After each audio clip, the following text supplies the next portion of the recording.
DETV News is powered by DART, Delaware's transit service. Moving forward.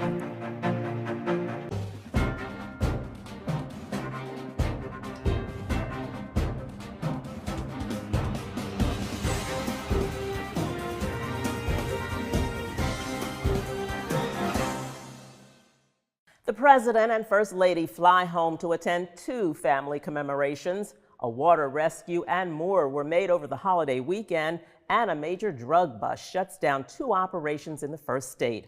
Hello and welcome to DETV News. I'm Lauren Wilson. Thank you for joining us.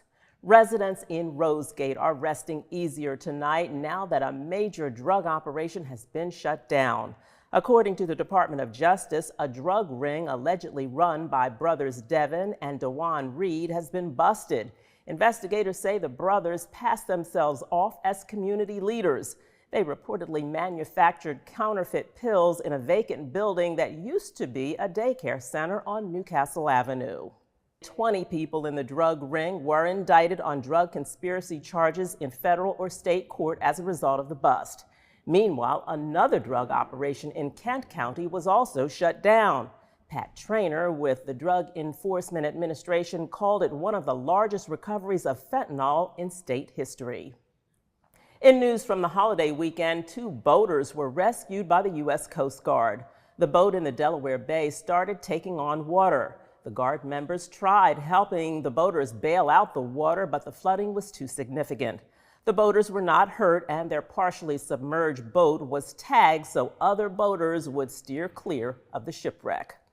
Also over the holiday weekend, a Sussex County man is facing felony charges after allegedly stealing a Dewey Beach Patrol ATV and attempting to flee from police in it.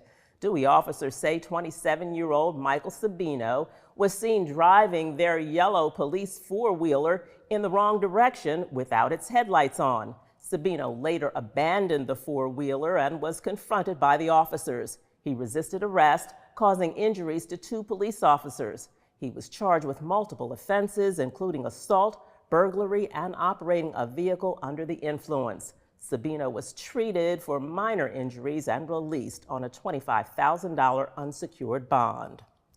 And President Joe Biden observed Memorial Day and the 8th anniversary of his son Beau's death by attending a memorial service and mass and visiting his son's gravesite.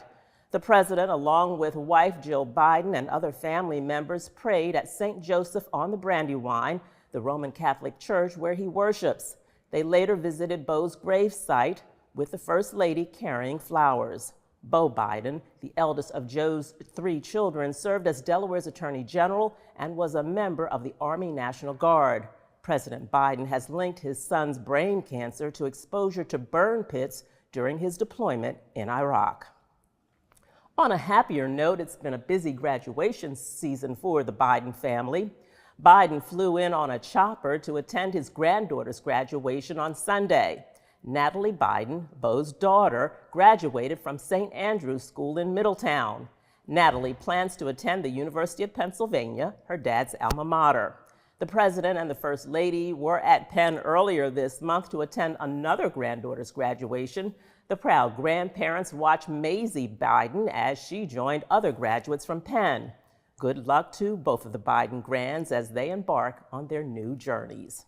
Thanks to swift action from volunteers with the Goodwill Fire Company, a house was saved, but not without major damage. Flames and heavy smoke were pouring out of a house on Karen Court in the Beaver Brook community around 4 o'clock on Sunday. The fire was under control in about 35 minutes. Other nearby fire companies helped put out the flames, and Newcastle County paramedics were called to the scene, but no injuries were reported. No word yet on the cause of the fire. In Kent County, downtown Dover is in for a facelift. Downtown Dover Partnership, better known as DDP, plans to breathe new life into vacant buildings on Lockerman Street. DDP received $1.2 million from the state of Delaware's Community Reinvestment Fund. The money will come from the Critical Improvements Program.